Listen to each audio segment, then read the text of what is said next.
دوستو آج ہم بات کرنے والے ہیں علی بابا اور اس کے 40 چور۔ علی بابا دستان کابل کہ اس کا ایک بھائی بھی تھا جس 40 چوروں نے مار دیا تھا، اور علی بابا کیسے امیر ہوئے سب کے بارے میں ہم آج بات کریں گے، جس کی اوریجنل واقعہ ایران میں گزر چکی ہے۔ تو آئیے ویڈیو شروع کرتے ہیں، لیکن ویڈیو شروع کرنے سے پہلے اگر ہمارے چینل پر نہیں ہو تو ہمارے چینل کو سبسکرائب کر دیجیے اور پلیز بیل آئیکن کو بھی دبا دیجیے۔ شروع کر دیتے ہیں اس ویڈیو کو۔ بہت سالوں کی بات ہے، ایران میں دو بھائی رہتے تھے، ایک کا نام قاسم تھا اور دوسرے کا نام علی بابا۔ قاسم کی شادی ایک امیر عورت سے ہو گئی، اس نے اپنی بیوی کی دولت سے ایک دکان کھولی اور تجارت کا چھوٹا سا کام شروع کر دیا۔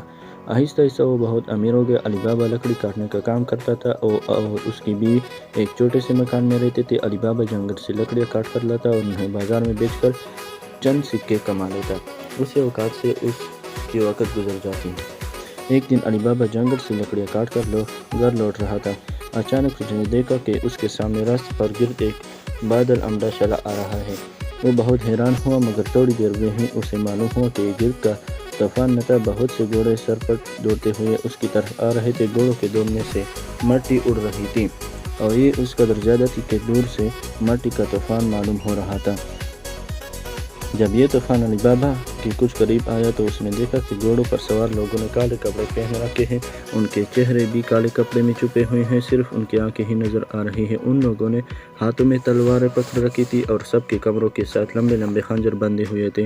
علی بابا فوراً سمجھ گیا کہ ہو نہ ہو یہ ڈاکو ہے اور فوراً اپنی لکڑیاں وہیں چھوڑ کر ایک درخت کے اوپر چڑھ گیا۔ ڈاکو ایک چٹان کے سامنے جا کر رک گئے، گھوڑوں سے نیچے اترے، گھوڑوں کی پشت پر بندھے بڑے بڑے بوروں کو اتارا۔ ایک ڈاکو جو غالباً ان کا سردار تھا چٹان کے سامنے کھڑا ہوا اور بلند آواز میں کہنے لگا، کل جا سم سم۔ جو ہی سردار نے یہ لفظ کہے، چٹان کا ایک پتھر ایک طرف سرک گیا۔ ڈاکو ایک ایک کر کے چٹان میں داخل ہونے لگے، سب نے اپنے کمر پر بڑے بڑے بورے رکھے تھے۔ علی بابا نے ہر ایک ڈاکو کو چٹان کے اندر جاتے ہوئے گنا، سب ملا کر 40 تھے۔ علی بابا نے اندازہ لگایا کہ ہو نہ ہو یہ سب ڈاکو ہے اور کہیں سے مار لوٹ کر آئے ہیں۔ علی بابا درخت میں چھپا ان ڈاکو کو دیکھ رہا تھا۔ ڈاکو کو علی بابا کی موجودگی کا کوئی اندازہ نہ ہوا۔ ڈاکو کافی دیر چٹان کے اندر موجود رہے۔ اس دوران علی بابا درخت کے پتوں اور ٹہنیوں میں چھپا بیٹھا رہا۔ اس کا خیال تھا کہ اگر اس کے درخت سے اترتے وقت ڈاکو نے اسے دیکھ لیا تو اس پر بڑی مصیبت آ جائے گی، اس لیے وہ درخت پر ہی بیٹھا رہا۔ کافی دیر کے بعد 40 چور چٹان سے باہر نکلے۔ چوروں کے سردار نے پھر چٹان کے سامنے کھڑے ہو کر کہا، بند ہو جا سم سم۔ چٹان کے ساتھ بڑا پتھر اپنی جگہ سے سرکا اور چٹان کے منہ پر آ لگا، اس سے اس کا منہ بند ہو گیا۔ کچھ دیر علی بابا اس درخت پر بیٹھا رہا، آخر اس نے سوچا کہ اب اسے کسی قسم کا کوئی خطرہ نہیں، تو درخت سے نیچے اترا آیا۔ وہ چٹان کے اندر جانے کے لیے بےتاب ہو رہا تھا اور دیکھنا چاہتا تھا کہ چٹان کے اندر کیا ہے، اور یہ بھی کہ کیا اس کے کل جا سم سم کہنے سے چٹان کے منہ پر پڑا پتھر سرکے گا کہ نہیں۔ علی بابا چٹان کے سامنے آ کھڑا ہوا، اس نے بلند آواز میں کہا، کل جا سم سم۔ چٹان کے آگے پڑا پتھر سرک گیا۔ علی بابا غار کے اندر داخل ہو گئے۔ جو ہی وہ اندر داخل ہوا، غار کے منہ پر پڑا پتھر واپس چلا گیا۔ علی بابا گھبرا گیا، اس نے سوچا شاید غار میں کوئی چور موجود ہے۔ اس نے ارد گرد دیکھا، اسے کوئی نظر نہیں آیا۔ علی بابا آگے بڑھا، اس نے ایک عجیب نظارہ دیکھا، ایسا منظر کہ اس نے کبھی زندگی میں بھی نہیں دیکھا تھا۔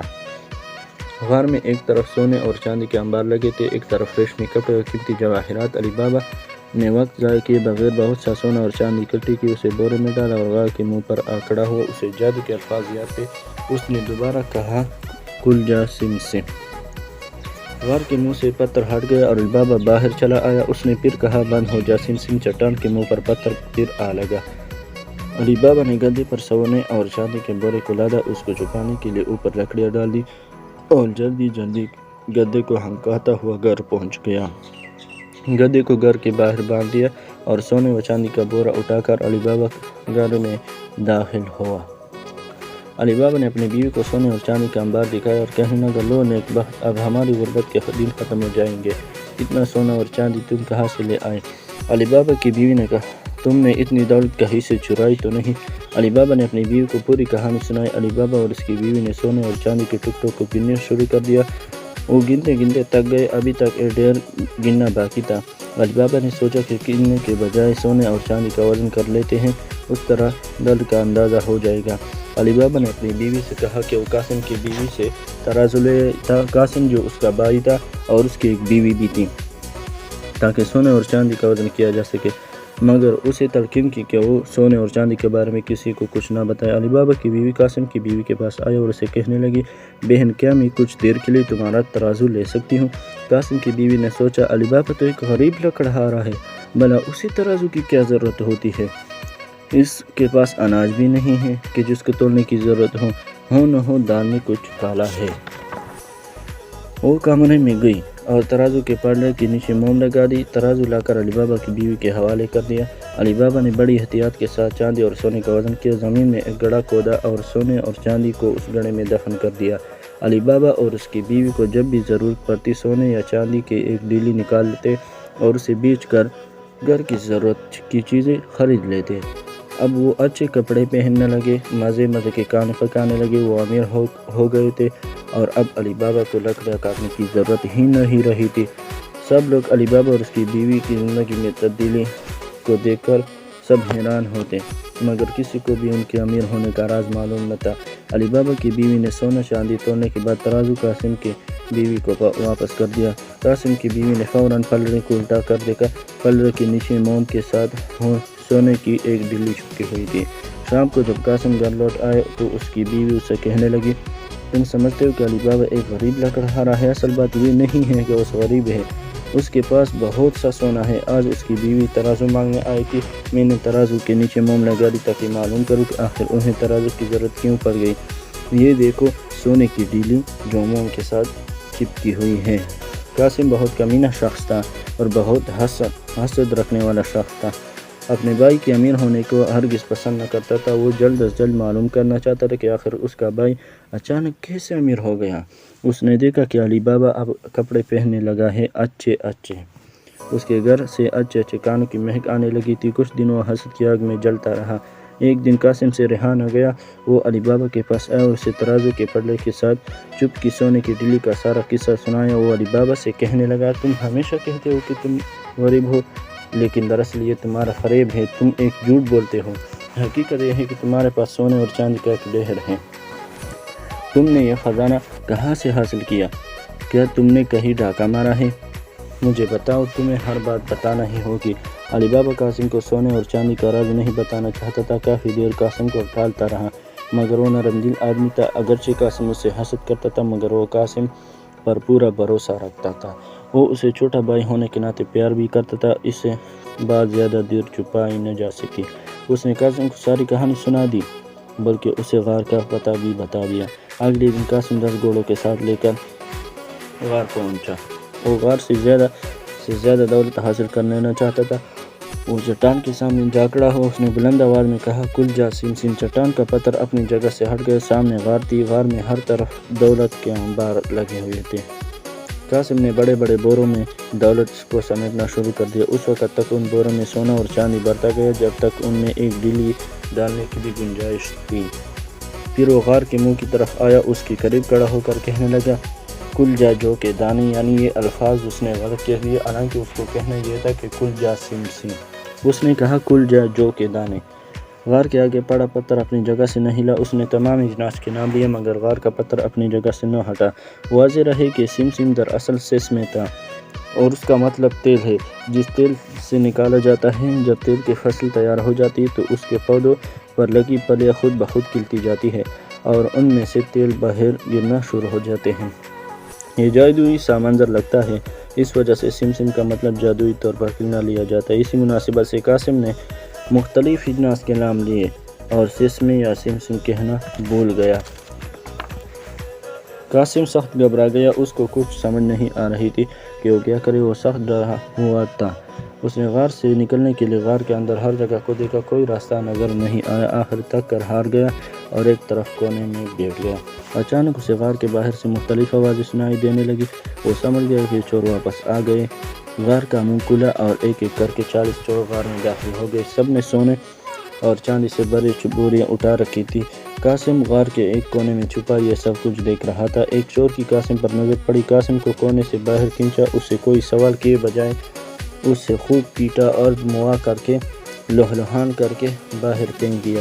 چوروں کو قاسم پر سخت غصہ آیا اور وہ تیش میں اسے پیٹتے رہے۔ انہوں نے سونے اور چاندی کے انبار کی طرف دھیان ہی نہ دیا۔ گھر میں قاسم کی بیوی شام تک انتظار کرتی رہی۔ رات ہو گئی مگر قاسم کا کچھ پتہ نہ تھا۔ وہ سخت پریشان ہو رہی تھی۔ آخر وہ علی بابا کے گھر گئی اور اسے سارا قصہ سنا دیا۔ قاسم کی بیوی کے آنکھوں میں آنسو بھر آئے۔ وہ دیکھ کر علی بابا کا دل نرم پڑ گیا۔ اسے معلوم تھا کہ قاسم چوروں کے غار میں پھنس گیا ہے۔ علی بابا نے قاسم کی بیوی کو تسلی دی اور قاسم کو ڈھونڈ کر لانے کا یقین دلا دیا۔ علی بابا غار کے منہ تک پہنچا۔ وہاں قاسم شدید زخمی حالت میں پڑا تھا۔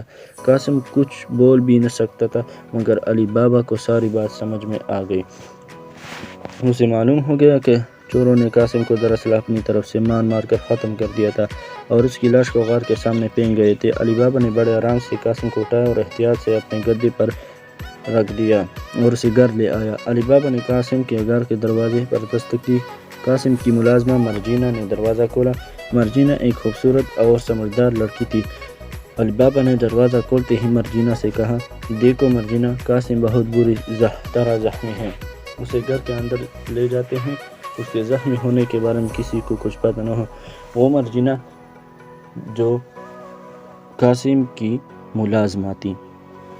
علی بابا اور مرجینہ نے قاسم کو گدے سے اٹھایا اور گھر کے اندر لے آئے۔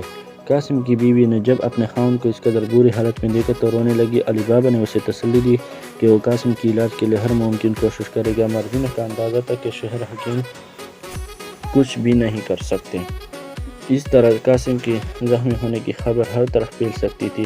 حکیم خانے میں شفا خانے میں ہر وقت ہجوم رہتا ہے لوگوں کا۔ اس نے علی بابا سے کہا، میں ایک شخص کو جانتی ہوں جو قاسم کا علاج کر سکتا ہے۔ وہ جوتے سینے کا کام کرتا ہے مگر اسے علاج معالجہ کا بھی خاطر خواہ تجربہ حاصل ہے۔ علی بابا نے سونے کے سکے دیے مرجینہ کے ہاتھ میں اور اسے کہا، تم اس شخص کے پاس جاؤ اور اس سے رازداری سے ادھر لے آؤ۔ اس کام میں دیر نہیں ہونی چاہیے۔ اگر مزید روپوں کی ضرورت پڑے تو مجھ سے مانگ لینا۔ مرجینہ موچی کے پاس گئی۔ اس سے سونے کے سکے دے کر کہا، یہ سونے کے سکے لے، تمہیں میرا ایک ضروری کام کرنا ہوگا۔ موچی سونے کے سکے دے کر بہت خوش ہوا۔ وہ کہنے لگا، کیوں نہیں، تم مجھ سے کیا کروانا چاہتی ہو؟ اگر تم چاہو یا تمہاری خواہش ہو تو میں تمہارے لیے خوبصورت جوتوں کا ایک جوڑا بنا دوں۔ مرجینہ نے کہا، نہیں، جوتوں کی کوئی ضرورت نہیں، مجھے تمہاری مدد کی ضرورت ہے۔ تمہیں ایک بیمار آدمی کا علاج کرنا ہوگا۔ بیمار کی حالت اچھی نہیں، اگر تم مدد کرو تو میں تمہیں سونے کی ایک تیلی بھی دوں گی۔ موچی بیمار کا علاج کرنے کے لیے تیار ہو گیا۔ وہ جب مرجینہ کے ساتھ چلنے کے لیے اٹھا تو مرجینہ نے اس کی آنکھوں پر کالی پٹی باندھ دی۔ موچی کچھ دیر اس پٹی باندھنے والے معاملے کو سمجھ نہ سکا۔ پھر اس نے تیلی سونے کے سکوں کا سوچ کر چپ رہنا ہی بہتر سمجھا۔ مرجینہ موچی کی آنکھوں پر پٹی باندھ کر اسے قاسم کے گھر تک لے آئی۔ گھر میں لا کر موچی کی آنکھوں پر پٹی باندھی کھول دی۔ موچی نے قاسم کا معائنہ کیا۔ اس نے کہا، وہ زخم کے لیے خاطر کچھ بھی کر سکتا ہے۔ تاہم اس نے زخموں کو دھویا اور اس کے پاس جو بھی دوا تھی زخموں پر لگا کر پٹی باندھ دی۔ موچی نے کہا، کئی دوائیاں لگائی مگر قاسم کی حالت بدستور خراب ہوتی گئی۔ آخرکار قاسم مر گیا۔ مرجینہ نے موچی کی آنکھوں پر پھر سے پٹی باندھی اور اس کے گھر تک چھوڑ آئی۔ اگلے دن علی بابا نے اپنے بھائی کی اچانک موت کے بارے میں عزیزوں اور دوستوں کو بتایا اور سب لوگوں کی قاسم کی موت کا بڑا دکھ ہوا اور اسے دفن کر دیا، لیکن کسی کو یہ معلوم نہیں تھا کہ اسے کسی نے مارا ہے۔ قاسم کی بیوی کا خیال رکھنا علی بابا کی ذمہ داری تھی۔ اس نے قاسم کی دکان کو اپنے بیٹے کے سپرد کر دی۔ قاسم کی بیوی کو اس کی ضروریات کی چیزیں دے دی جاتی اور اس طرح سب خوشی ہنسی رہنے لگے۔ قاسم کو زخمی کر کے پھینک دینے کے بعد 40 چور غار کے اندر چلے گئے۔ غار کے اندر جا کر اس نے دیکھا کہ بہت سا دولت یعنی ہیرے جواہرات نہیں ہیں۔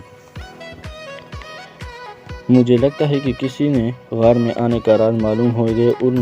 اس کے سردار نے کہا کہ تم میں سے کوئی ایک شہر جائے گا اور یہ اس شخص کا ٹھکانہ معلوم کرے گا جس کو ہم نے قتل کروایا ہے، اور یہ بھی کہہ دیا کہ یہ بھی یاد رکھے کہ اگر وہ شخص واپس بغیر کسی خبر کے آئے تو اس کا سر قلم کر دیا جائے گا۔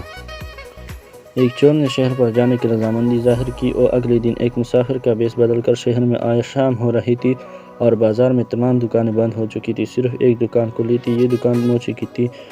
چور نے دکان میں داخل ہوتے ہی موچی کو سلام کیا اور کہنے لگا، آپ بزرگ آدمی ہیں اور اندھیرے میں بھی اچھا خاصا کام کر لیتے ہیں، لگتا ہے کہ آپ کی نظر عمر کے حساب سے بہت اچھی ہے، لگتا ہے تم اس موچی نے کہا، لگتا ہے تم اس شہر میں نئے ہو، جو لوگ مجھے جانتے ہیں سب کا خیال ہے کہ میری نظر عمر کے حساب سے بہت اچھی ہے، کہ آپ جوتے بناتے وقت کافی آمدنی ہو جاتی ہے۔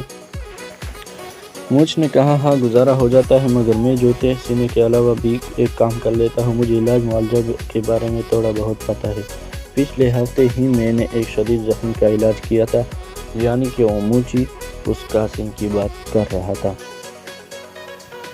مگر وہ بچ نہ سکا۔ چور کو فوراً سمجھ آ گئی کہ موچی کس شخص کی بات کر رہا ہے، اس نے مزید معلومات حاصل کرنے کے لیے موچی کو اکساتے ہوئے کہا، مجھے تمہاری بات کا بالکل یقین نہیں ہے، تم جھوٹ بول رہے ہو۔ ایک موچی بھلا ایک حکیم کا کام کیسے کر سکتا ہے؟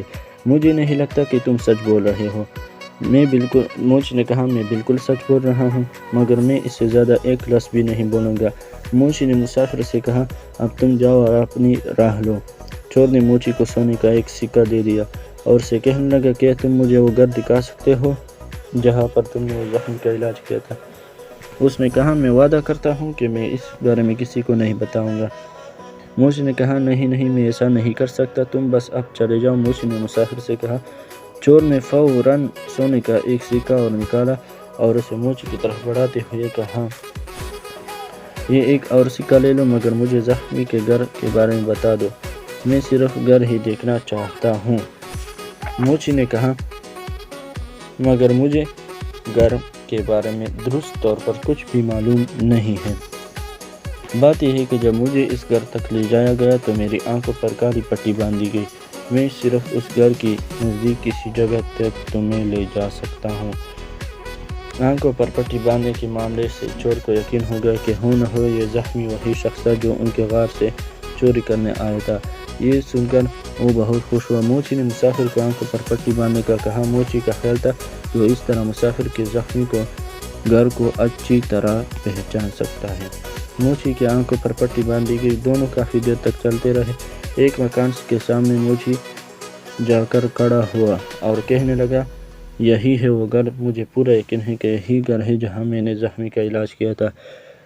مسافر یعنی وہ چور نے کہا، تمہارا بہت بہت شکریہ، اب تم اور دکان پر واپس چلے جاؤ۔ چور نے موچی کی آنکھوں پر بندھی پٹی کھولتے ہوئے کہا۔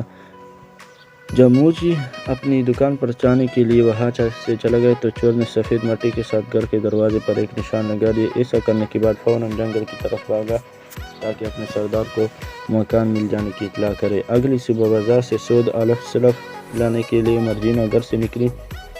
اس نے دروازے پر نشان دیکھا، یہ کیسا نشان ہے اور بھلا کسی نے ہمارے مکان پر کیوں نکر لگایا ہے؟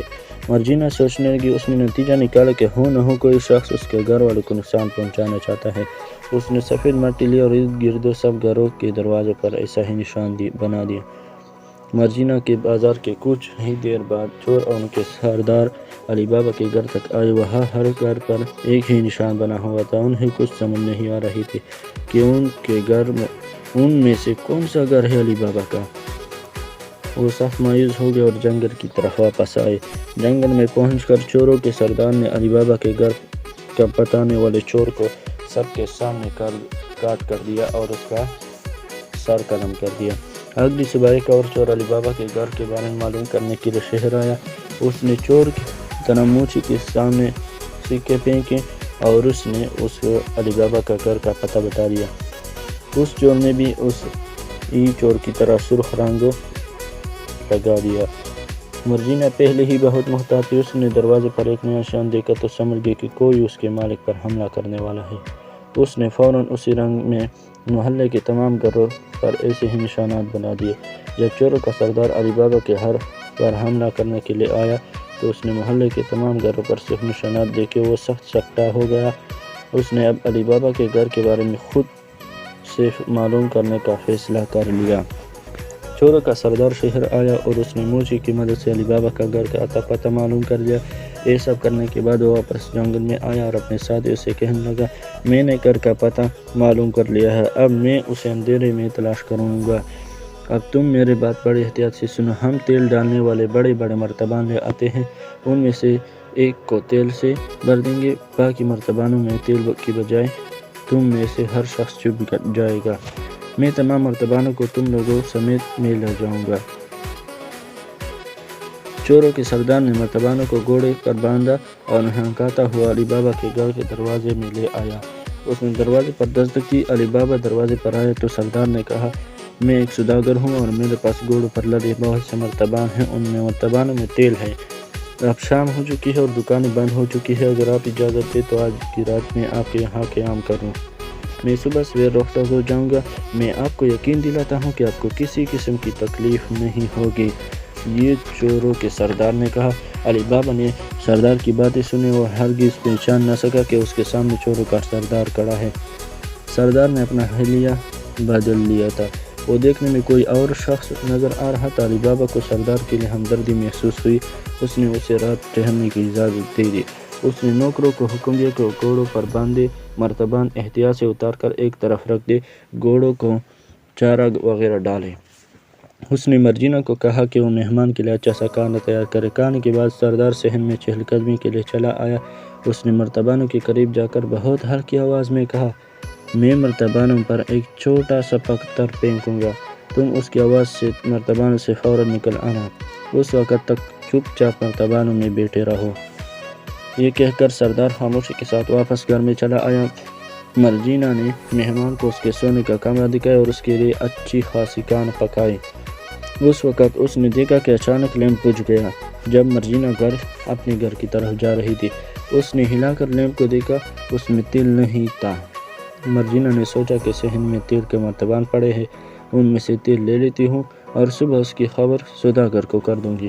وہ صحن میں آئی، اس نے پہلے مرتبان کا ڈھکنا کھولا، وہ فوراً پیچھے ہٹ گئی۔ اس نے مرتبان سے آواز آئی، کیا اب میں مرتبان سے باہر آ جاؤں؟ اس نے دوسرے مرتبان کا ڈھکنا کھولا، وہ فوراً پیچھے ہٹ گئی۔ اسی سے بھی وہی آواز آیا اور سب کے ڈھکنے کھولتے ہی یہی آواز آتا رہا۔ جب آخر میں ایک مرتبان کے پاس گئی تو اس میں تیل تھا، تو مرجینہ نے مردانہ آواز میں کہا کہ نہیں، ابھی تک تم باہر مت آنا، جب میں آواز دوں گی تم تب باہر آ جاؤ۔ مرجینہ کو معلوم ہو گیا کہ یہ کوئی چال ہے اور علی بابا کی جان خطرے میں ہے۔ وہ آخری مرتبان تک پہنچی، اس مرتبان پر کتنا تیل لگا ہوا تھا، وہ سمجھ گئی کہ صرف ایک مرتبان میں تیل ہے، باقی سب چور ہیں۔ اس نے مرتبان سے بہت سا تیل نکالا اور ایک بڑے کڑاہے میں ڈال کر خوب گرم کیا۔ جب تیل ابلنے لگا تو اس نے اسے ایک برتن میں ڈالا اور باری باری سب مرتبانوں میں ڈالنا شروع کر دیا۔ مرتبانوں میں موجود تمام چور جل گئے اور مر گئے۔ مرجینہ اپنا کام مکمل کر کے گھر کے اندر چلی گئی اور چپ چاپ بیٹی ہر حرکت اور آہٹ کا خیال کرنے لگی۔ جب رات کافی گزر گئی تو اس نے چوروں کے سردار کی آواز سنی، وہ مرتبانوں پر چھوٹے چھوٹے کنکر پھینک رہا تھا۔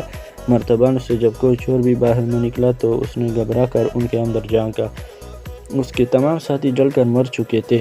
وہ گھبرا گیا کہ اسے معلوم ہوا کہ اس کے علی بابا کو مار دینے کی چال ناکام ہو گئی۔ صبح سویرے مرجینہ اٹھی اور سیدھی علی بابا کے پاس آئی۔ اس نے اسے رات کے ہونے والے سارے قصے کو بیان کیا۔ مرتبانوں میں گرم تیل سے جل مرنے کے بعد سارے چوروں کا خاتمہ ہو گیا، اب صرف ان کا سردار ہی بچ گیا، اور علی بابا نے مرجینہ کا خاص طور پر شکریہ ادا کیا۔ سردار علی بابا کی جانی دشمن بن گیا۔ یہ تھی علی بابا کی اوریجنل اور اصلی حقیقت جو ایران میں گزر گئی تھی۔ دوستو، اسی طرح خوش اخلاق اور مزیدار ویڈیوز دیکھنے کے لیے ہمارے چینل کو سبسکرائب کیجیے اور بیل آئیکن کو بھی پلیز دبا دیجیے۔ تو ملتے ہیں نیکسٹ ویڈیو میں، تب تک کے لیے خوش رہیں، خوشیاں بانٹیں، خدا حافظ۔ دوستو، آج ہم